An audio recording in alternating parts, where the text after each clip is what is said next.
금요 칼럼 시작하겠습니다. 지금 이 한국당이 문정권을 향해서 독재라고 말은 열심히 하고 있습니다. 자, 근데 여기서 중요한 것은 그러면 독재라고 규정하면 이기는 것이냐.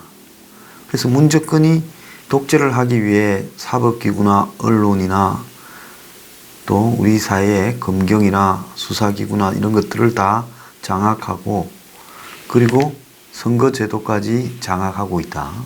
전형적으로 문정권은 민주주의는 어떻게 파괴되어지고 있는가 하는 책에 나오는 모든 절차들, 즉 국가의 중립적인 국가 운영을 위한 기구들을 다 파괴해서 자신의 수하에 두고 그야말로 국가 권력을 정파적으로 극단적으로 자신들의 유리하게 사용하고 있습니다. 선거를 통해서 승리해서 집권한 권력.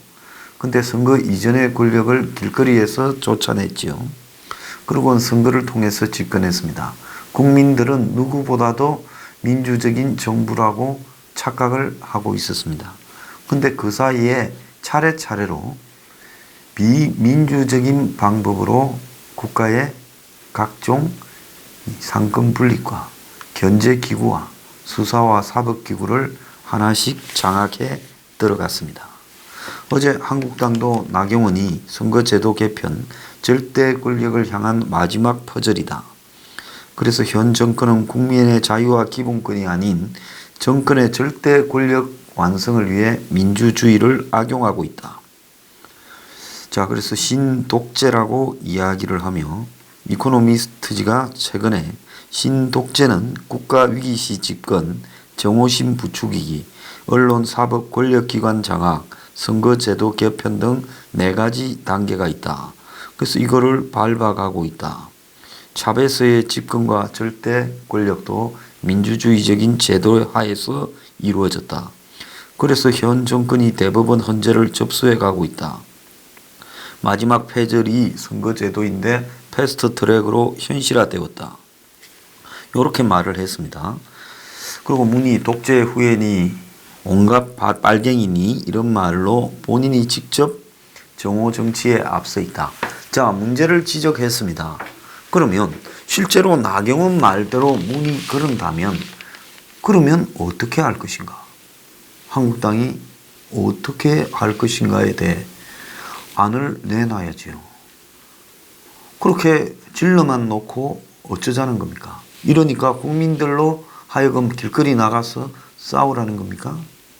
지금 한국당이 이런 식으로 지르고 난 뒤 실제로 지나가면 끝이고 원내대표나 대표는 문희상이나 이인영이나 하고 어울려서 밥도 먹고 물밑 거래도 하고 하지 않습니까? 그래놓고는 또 독재라고 합니다. 그러면 문희 이 독재라고 이야기하는 나경원이나 황교안을 두려워하겠습니까? 안 하겠습니까?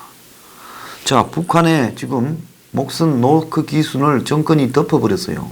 군인들이 경계 좀 잘못했고 나머지 사실관계를 감추려거나 은폐하려는 건 없다고 뭉개버렸습니다. 그래도 꼭 끝이에요. 이제 며칠 뒤면 윤석열이가 청문회 합니다. 자, 윤석열이 청문회 하는 거 막을 방도도 없고 윤석열이 청문회에 나가는 한국당 의원 상당수가 아마 고발되어 있는 사람들일 겁니다. 청문회가 제대로 되겠습니까? 자, 그래서 이런 식으로 정치적으로 나다르크라고 불리우는 식으로 질러놓고는 그 뒤에 질른 대로 자기가 실천하고 행동해야지요. 실제로 나경원이 이야기한 만큼 문재인이 심각하다면 나경원은 목숨 걸고 문을 쫓아내기 위해서 싸워야 되지 않겠습니까? 그런데 이미 다 상권 분립이고 국가의 사법기구고 언론이고 다 문에 장악됐다면 국회에 가서 그냥 쫑알쫑알 해댄다고 장악이 되겠습니까? 선거기구까지 다 유리하게 장악했다며요.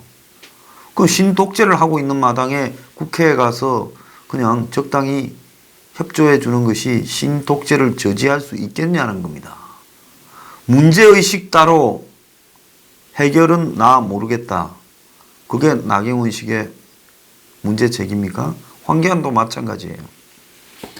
그래서 제가 이 사람들이 왜 문제가 있는가 하면 이 사람들의 가장 큰 문제는 독재인 줄은 다 알지만은 저성장, 탈신자유주의, 탈세계화 시대 이때 보수의 살 길이 뭐냐? 자유민주주의가 파괴되고 포퓰리즘이 등장하는 시대에 보수의 방향이 뭐냐? 이 부분에 대해서 한국당은 전혀 문제를 제기하지 못하고 있습니다. 자, 흔히 학자들은 자유민주주의가 마치 완성된 체제인 양 하고, 어제 제가 세계의 자유민주주의가 파괴되고 파퓰리즘의 시대로 가고 있다라는 칼럼을 했지요. 자, 그런데 학자들은 자유민주주의에 대해서 학자들은 가정말로 자유민주주의는 법의 지배고 개방된 시장경제고 인류 보편적 가치고 제도화 그리고 규범과 절차 준수, 대화와 협상, 다자주의, 비제로섬 게임 추구, 통합과 협력, 공동이익을 통한 개별이익 추구 이런 식으로 그럴싸하게 말을 하고 그에 반해 비자유주의 파퓰리즘은 힘의 지배, 배타적 보호주의, 중상주의적 개별 국익 추구, 제도적 파괴와 무기력화, 규범과 절차의 변형과 무시, 강압과 강제, 제로섬 게임 추구, 분열과 대치, 개별 이익이 공동 이익에 우선해서 아주 나쁜 제도인 것처럼 이야기를 하고 있어요.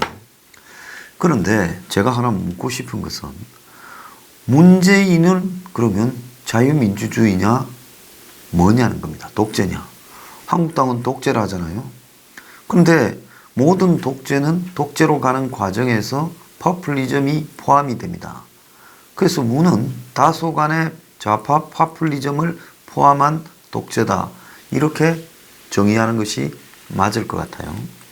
자, 그러면 세계의 이 모든 나라에서 민주주의가 원칙적으로 잘 작용되고 그래서 시장 경제가 운영되고 있는 나라가 몇 개일까? 유럽은 완벽할까? 미국은 완벽할까? 영국의 서민이나 중산층이 살아가는 걸 보면 지극히 불합리한 세계화의 이익을 일부 영국의 초상류층이나 고학력자 자본가들이 누리고 그 신자유주의와 이 세계화의 피해는 영국의 서민들이 오롯이 다 겪고 있어요. 영국의 저 비싼 집값, 사라져버린 일자리, 일부 서비스업이나 일부 문화계 인사나 일부 기술 인력만 이유라는 큰 시장에서 득세하지 외국의 모든 투기 자본들이 몰려와서 런던이나 큰 도시의 집값을 올려버려서 거기에 서민들은 다 밀려나서 생계가 어려운 지경이다. 이렇다면 과연 세계화나 또 신자유주의는 누구를 위한 것인가? 즉 소수의 이익을 버는 사람들이 정치 권력을 장악하고 사회 오피니언 리더들을 장악하고 있기 때문에 그들만을 위한 제도를 마치 다수가 모두 유리한 합리적인 제도인 양 사기를 치고 있다. 그런 측면에서 민주주의라는 것이 대중에게 적당히 좋은 명분을 걸고 실제로는 민주주의적으로 의사가 결정되지도 않고 민주주의적으로 운영되지도 않으면서 기득권과 가진 자와 특권층의 이익을 위해서 민주적으로 국가가 운영되는 양 사기를 치고 있다는 겁니다. 영국도 그럴 진데 미국도 그렇고요. 저는 가끔씩 미국의 서민들이 국가 운영의 실체를 안다면 금융위기 때 정부 돈으로 그야말로 우리 돈으로 수천조를 풀어서 사고친 놈들을 다 막아주는 일, 이런 일이 어떻게 가능했느냐 이런 거를 생각한다면 미국의 서민들이 어떻게 참고 살까 하는 생각이 듭니다.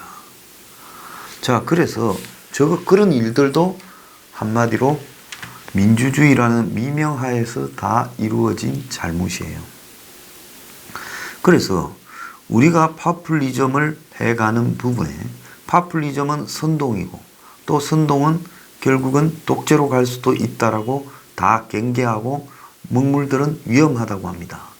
그런데 민주주의라는 허울 아래 실제로 문정권도 그렇고 영국도 그렇고 미국도 그렇듯이 다수 그 사회의 주인인 서민 대중들의 삶을 그냥 밟아버리고 소수만 이득을 누리는 이런 제도를 민주주의라고 포장해놓고 다 견뎌라. 가장 합리적인 제도다. 세상은 불평등할 수 있는데 그걸 가지고 문제도 삼지 마라. 이렇게 이야기를 합니다. 근데 그 속에서는요, 엄청난 사기가 있는 것도 사실이죠. 자, 이런 부분을 다 평등하게 지내자고 사회주의, 공산혁명을 했지만 거기는 계급을 없애기 위해 또 다른 계급이 생기는. 자, 모두가 평등하지만은 어떤 사람한테는 더 많은 평등이 있을 수 있다. 뭐 이런 말장난 비슷한 걸로 지금 권력의 격차를 둡니다. 그건 안 된다라는 것은 이미 확인되었어요. 망해버린 제도예요. 그렇다면 여기서 우리가 느껴야 될 부분은 대중의 요구가 정치에 바로 붙어야 된다는 겁니다. 자, 우리가 목이 터져라 김태우 문제, 신재민 문제, 손혜원 문제, 문다의 문제, 그리고 또 더 나아가서 문 정권에서 벌이는 드루킹 문제부터 숱한 의혹들을 문제 제기해 왔습니다. 그리고 북한 석탄 밀수나 정제유 불법 환적에 대해서도 문제를 제기해 왔고, 그리고 목함 노크 기순에 대해서도 문제를 제기해 왔습니다. 그런데 어느 하나 규명되지 않고 권력이 발표하면 믿으라는 식으로 밟아버리고, 야당이 존재하지만은 정권을 독재라고 비판하는 그 야당은 그런 규명에 아무런 도움이 되지 못합니다. 이런 정치의 부패 비리 의혹과 관련해서도 이럴진데 민주주의 파괴행위죠. 하물며 이걸 넘어서서 국가의 존립에 관한 정체성 문제, 북한을 어떻게 바라볼 건가, 북한하고의 이런 식의 비핵화가 옳은 것인가, 이런 평화 사기쇼가 지속되어도 좋은가, 군사회담을 할 수 있는 존재인가, 종전선언과 평화협정은 옳은가, 북한의 미사일 위협에 우리가 제대로 대응하고 있는가, 그리고 앞으로 한미동맹은 어떻게 하고 전시작전권은 어떻게 하는 것이 옳은가, 일본과의 관계는 어떻게 유지해야 되는가. 자, 이런 부분에 수많은 의문들이 지금 우리 눈앞에 있습니다. 그런데 이런 거를 결정하는 부분에서 아니다라고 생각하는 사람을 겨우 리얼미터 같은 여론조사의 500명 조사에서 압도적으로 트럼프와 김정은의 판문점 쇼의 지지가 높았다. 63%다. 다 입 쳐다다라는 식으로 뭉개버립니다. 그러면 대중은 말 제대로 하지도 못하고 그냥 여론이 다수인가 보다 하고 넘어가야 됩니다. 자, 그런데 이런 것은 또 그렇다 칩시다. 대중의 삶과 관련되는 문제에서 지금 오늘 보면 2년 사이에 서울 시내 아파트 분양가를 40% 올렸다. 아니, 저물가 시대에 건설 자재나 건설 인력과 관련되는 노임들이나 이런 건 다 내려가고 있는데 2년 사이에 서울의 아파트 가격은 분양 가격을 40%나 올렸다는 겁니다. 이 누가 정합니까? 자, 이런 문제부터 시작을 해서 지금 과거의 전세 제도가 없어지고 지금 월세 제도로 전환되면서 서민들의 주거 비용은 폭증하고 있습니다. 젊은 사람은 몸 하나 누일 공간을 얻지 못해서 결혼도 못합니다. 쪽방에서 살아가고 옥탑방에서 살아가고 반지하에서 살아가고 오피스텔에서 살아갑니다. 1인 가구가 30%인 세상에서 1인 가구에서 집 없는 사람들의 문제는 사회적 문제로 다루어지지도 않습니다. 제조업이 다 사라져 버렸습니다. 그런데도 꾸역꾸역 대기업들은 해외로 기어나가면서 대기업이 대한민국이라고 받아들이라고 강조합니다. 삼성이 한국입니까? 삼성이 한국이라고 우리가 받아들여야 됩니까? 지금 들리기는 한국의 대기업이 키신저 쪽에 줄을 서서 북미회담에 굉장히 깊숙하게 다리를 놨다. 또 오늘 아침에 보면 이명박의 다스의 변호사비를 삼성에서 보냈다. 부터 시작해서 외신들은 삼성의 소비자 기만 행위로 법의 심판을 해야 된다 보도했다. 프랑스에서요. 또 다른 부분에는 일본이 한국의 안보 우려로 반도체 소재 등을 갖다가 수출 금지한 것은 북한으로 흘러 들어갈까봐 그러는 거다. 이 북이 한국 정권에다가 삼성 등의 그런 것들을 요구했다. 그래서 일본은 안보를 이유로 수출 안 하는 부분이 있다고 말을 한다. 이런 이야기까지도 나오고 있습니다. 역대 좌파 정권이 들었을 때 제일 많이 붙어먹은 게 한국의 재벌입니다. 제 말이 틀렸습니까? 그런데도 보수는 대기업의 이익을 보호하기 위해서 규제를 완화해야 된다. 상속세를 낮춰야 된다. 이렇게 말합니다. 아니 열심히 한국에서 공장하면 저도 상속세 낮춰주지요. 열심히 한국에서 제조업을 하면 저도 법인세도 낮춰주고 상속세도 낮춰주고 다 낮춰주고 싶습니다. 근데 밖으로 다 나가세요. 자, 노조 때문에 그렇다고 합니다. 한국에는 비용이 높아서 그렇답니다. 자, 그러면 그들이 한국에서 기업을 운영하기에는 너무나 노조의 횡포가 심하니까 기업을 못하겠다라고 정면으로 국민 앞에 입장을 밝혀야지. 단 한 번도 그들은 노조의 폐해에 대해서 정면으로 맞서지 않았습니다. 노조를 두려워하는 거죠. 그리고 정치 권력과 뒤로 거래만 합니다. 그리고 공장은 전부 싸게 생산하기 위해 해외로 나가버리고 국내는 제조업이 거의 텅텅 비어가고 있습니다. 이제 몇 남아있던 자동차 관련 협력사들도 다 무너지고 있습니다. 자, 이런 상황에서 보수는 기껏해야 자유시장 경제 외치고 성장에 의한 낙수 효과를 외치고 더 나아가서 성장할 수 있다고 외치고 세계화를 해서 계속 수출로 먹고 살 수 있다고 외치고 부동산 가격 상승을 외치고 그렇게 하는 보수의 가치로 한국당이 더 이상 집권하거나 다른 어떤 유사한 기득권 옹호 보수 세력이 집권할 수 있다고 생각합니까? 자, 이미 흘러가버린 권력을 놓친 보수 인물을 옹호한다고 저도 그분이 살 만큼 살았고 나와야 된다고 보지만은 그분이 기치가 되는 가치가 보수의 미래를 담보한다고 봅니까? 전혀 보수의 미래와 관계없는 이야기지요. 그냥 특정인에 대한 몰두일 뿐입니다. 근데 그런 이야기를 하는 사람 목소리는 높고 보수의 미래가 안 보인다라고 말을 하는 사람 목소리는 낮습니다. 자, 신자유주의가 끝났다. 세계화가 끝났다. 탈신자유주의, 탈세계화로 가고 있다. 이제 세계는 저성장, 양극화, 고실업으로 갈 수밖에 없다. 그런데 우리는 고성장, 그리고 실업이 거의 없을 때, 그리고 양극화가 문제가 되지 않을 때의 가치로 그것이 보수의 가치라며 시장, 자유시장 경제? 자유시장 경제가 뭡니까?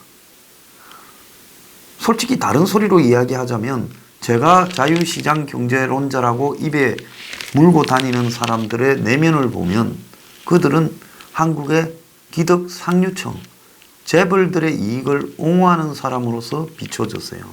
저는 재벌들의 이익을 옹호하는 부분이 나쁘냐 안 나쁘냐 보면 나쁘다고 봅니다. 재벌들의 이익은 재벌 스스로가 주장해야지 앞잡이들이 옹호해서는 안 되지요. 그러지 않습니까? 모든 사람은 자기의 이익은 자기가 주장해야 되는 거예요. 그런데 지식인이나 언론인이나 먹물들이 일방적으로 돈이 있는 쪽을 옹호하면 사회의 시스템과 제도가 정치가 제대로 작동하겠습니까? 정치를 하는 사람은 재벌도 한 표고요. 이재용도 한 표고 황장수도 한 표입니다. 그럼 정치하는 사람들은 표가 많은 쪽의 의견에 귀를 기울여야지 표는 적지만 돈 많은 사람의 의견에 귀를 기울여서 되겠습니까? 그런데 한국의 지금 정치, 보수 정치는 어떻게 돼 있느냐? 솔직히 말하면 몇 개 재벌이 보수 정치판을 주물러 왔습니다. 경제 정책을요. 그런데 성장의 시대에서는 그것이 맞아떨어질 수도 있어요. 그런데 성장이 멈춘 시대, 저실업, 장기 불황, 초양극화의 시대, 고령화의 시대에 그런 내용이 맞냐? 틀린 거예요. 근데 보수는 그 내용을 고집하고 그들에게 분돈 받아서 사는 떨거지들은 그런 내용을 주장합니다. 이런 내용을 주장해서 그 소수의 이익을 대변하는 주장이 이제는 20대, 30대들이 경제학 책 하나 안 읽고 신문 하나 안 봐도 그냥 느낌으로 틀렸다라는 것을 너무 잘 알고 있어요. 저들은 우리를 대변하지 않는다. 그 사람들은 문재인을 싫어해도 수구 기득권의 앞잡이들에 대해서도 좋아하지 않는 겁니다. 그렇기 때문에 문재인을 싫어하지만은 한국당의 지지율이 꼼짝도 하지 않고 있다는 부분에 대해서는 한국당이 주장하는 가치가 국민 상당수에게는 불편한 겁니다. 아직도 그 가치들이 옳다고 믿는 70년대, 60년대의 사고관을 가진 분들도 좀 있죠. 그런데 그분들한테 대단히 죄송하지만 제가 말씀드리고 싶은 것은 그런 주장 계속하다가는 고립되고 파탄으로 끝나게 되어 있습니다. 이제 판판이 지는 30년, 40년을 지는 일이 벌어지고 있어요. 한국의 보수가 이야기하는 시장 자유경제, 자유시장 질서의 몰락은 언론도 필연적이라고 썼습니다. 그러면 기존에 알고 있는 가치의 몰락이 필연적이라면 새로운 가치를 갖다가 제시하고 그 가치를 통해서 바뀌어져야 된다는 게 필연적이라는 겁니다. 자, 좌파들은 지금 뭐를 이야기하고 있습니까? 앞으로 일자리가 사라진다. 기계화, IT화, 자동화가 진행될수록 AI와 3D 프린터와 로봇, 인공지능이 지배하는 세상이 되기 때문에 결국은 그런 세상에서의 일자리 상실은 필연적이다. 그렇다면 뭡니까? 기본소득 제도를 도입하자라든지 별의별 이야기를 하고 있습니다. 그래서 각 시도별로 젊은 사람들에겐 돈을 나눠준다. 국가가 젊은 청년층의 실업 부조를 해준다. 잘못됐지요. 근본적인 해결책이 없는 그야말로 예산 뿌리기 낭비 정책에 불과합니다. 그런데 그런 시도들을 그럴싸한 말로 하고 있습니다. 그럼 거기에 반해서 보수는 무슨 시도를 하고 있느냐? 아무것도 안 하고 있어요. 박근혜 때 이야기했던 것, 이명박 때 이야기했던 것, YS 때 이야기했던 사고에서 단 한 발도 앞으로 나가지 못하고 있습니다. 타다 택시 해주고 싶죠. 택시 노조 반대하니까 눈치 봅니다. 원격으로 찬성했죠. 인터넷 은행 찬성했죠. 혁신이니 규제 완화니 4차 산업이니 이야기하면 한국당은 전부 찬성입니다. 이런 보수의 사고 구조로요. 앞으로 표를 얻을 수 있을 것 같습니까? 때에 따라서는요. 러다이트 운동, 차이티스트 운동 같은 기계화에 반대되는 운동이 앞으로 파퓰리즘의 주요 대세로 갈 수 있어요. 그것이 옳은 것은 전혀 아니에요. 그리고 힘이 있다고는 하지 않아요. 그렇지만은 적어도 기계화가 진행되고 자동화가 진행되고 인공지능화, 로봇화가 진행되는 이 시대에 대중들을, 사람을 어떻게 보호할 것인가 하는 부분에 대한 시각이 있어야만이 존재할 수 있다는 겁니다. 그런 부분은 어떻게 해야 되냐? 자, 4차 산업혁명이 진행될수록 일자리가 상실될 거기 때문에 일자리는 어디에서 만들 거냐? 제조업은 완전히 사라질 것이냐? 아니면 제조업을 복원시킬 수 있는 것이냐? 저는 복원할 수 있고 복원시켜야 된다고 봅니다. 일부러라도 국가가 세금을 받는 게 아니라 돈을 줘서라도 제조업을 돌려야 된다라고 생각합니다. 그래서 제조업 회복을 국가 기치로 걸어야 된다. 우리도 무조건 다 수입된 거 싸다고 써서는 안 된다는 거죠. 인구 5천만이면 어느 정도 내수 기반도 있으니까 제조업의 상당수를 복원시켜 가야 된다. 자, 그러면 비용이 비효율적이다. 또 어쩐 이 효율 이야기를 하겠죠. 물가 인상이 된다. 자, 그래서 어디서 낮춰야 되냐? 집값이나 독과점 비용에서 낮춰야 된다. 담합에 의해서 공작에 의해서 형성되어진 서민들은 어떻게 할 수 없는 과도한 비용을 낮추고 제조업에 국내 제조업 복귀로 해서 일자리를 만들어주고 비용이 조금 더 들더라도 그걸 사쓰고 그리고 그런 비용이 들어가는 부분은 주거라든지 생활 비용에서 이렇게 만들어내야 된다. 저는 그렇게 생각을 하고 있습니다. 나중에 제 말이 틀린가 안 틀린가 한번 보세요. 나라마다 다 제조업을 복귀시키는 운동을 할 거고 기계화에 대해서는 엄청난 세금을 매기게 될 겁니다. 그래서 인공지능에 지금 기업의 법인세를 매기듯이요.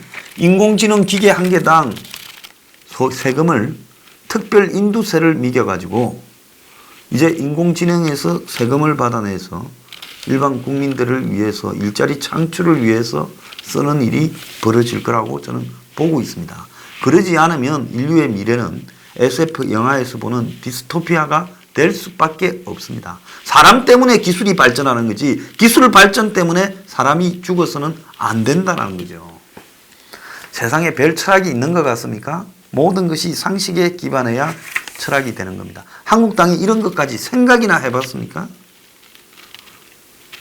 그래서 제가 서민 파퓰리즘 15조에 국가적 주택 공급, 제조업 국내 복귀, 민노총 해체, 그리고 토지의 헐값 제공, 그리고 국가 차원의 R&D 제공 이런 부분들이 들어가야 되고 그리고 혁신 뭐 이런 걸 빙자한 타다나 배달의 민족이니 어쩌니 하는 이 사기꾼들을 다 정리해야 된다.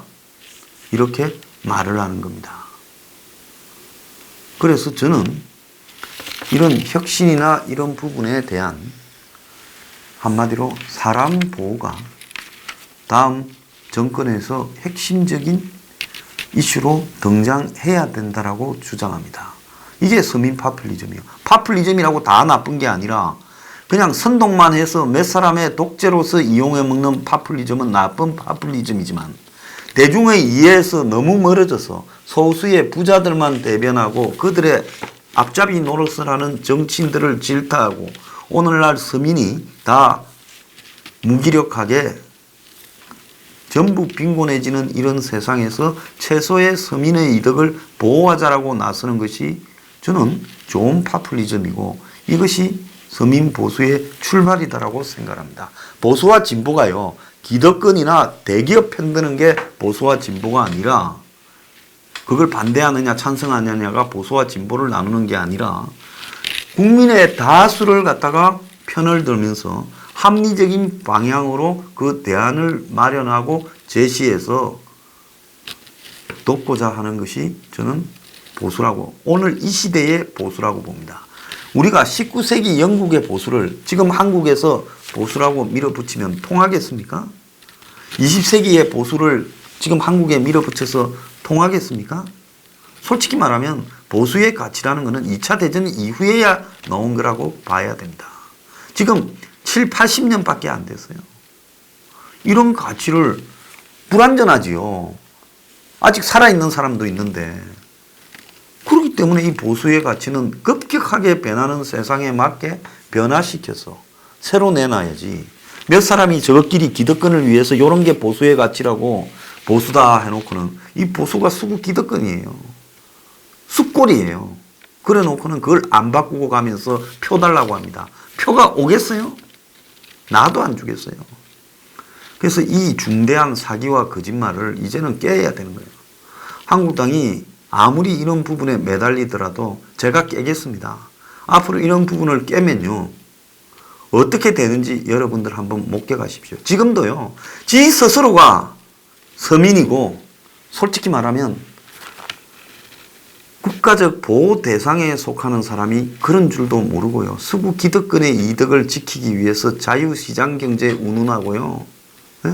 삼성 운운하고 재벌 운운합니다. 그러면서 그런 부분에 대한 보수가치 변화를 이야기하는 사람을 위장보수, 좌빨이라고 합니다. 그래서 무식한 놈이 서울 안 가본 놈이 서울 가본 사람을 발른격이죠. 우리 보수 내부에서 제일 불쌍한 사람이 누구냐? 그야말로 개뿔도 모르면서 몇 마디 주워 들은 걸 가지고 그걸로 무장해서 자기의 계급을 배반하는 사람이에요.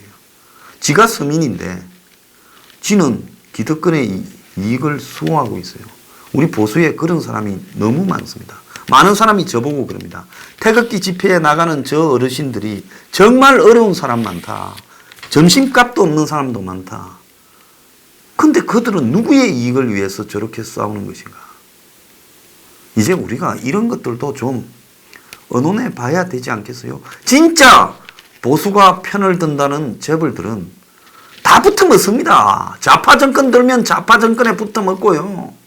그 정권이 시키는 온갖 짓을 다 합니다. 북한에 붙어먹고, 예? 미국에 뒤로 붙어먹고. 그것도 미국에 붙어먹어서 잘 붙어먹으면 한미 동맹을 강화하면 아주 잘 붙어먹었다 하지요. 그게 아니라 미국을 꼬드겨서 문재인에 갖다 붙이는 그런 짓거리도 합니다. 네, 좀 알고 있는데 나중에 시간 되면 폭로하겠어요. 그런데 정말로 이제는 이 한국당식의 썩은 보수의 가치는 이제 다른 거는 다르다 해야 됩니다. 적당히 해서 보수 단일화요? 전 보수가 아니라고 생각해요. 수구 기득권의 앞잡이라고 생각해요. 그렇기 때문에 보수 단일화 이야기하면 그건 사기인 겁니다. 그래서 변하라. 변하면요. 저는 정치하려고 이러는 거 아니에요. 안 해도 그만이에요. 그깟 진짜 지저분한 직업이 정치라고 생각하기 때문에 하고 싶은 욕망이 눈꼽만큼도 없어요. 그래서 변하면 저는 열심히 도와주고 밖에서 치어리더로 만족하겠다. 변하지 않으면 깨야 된다고 생각합니다.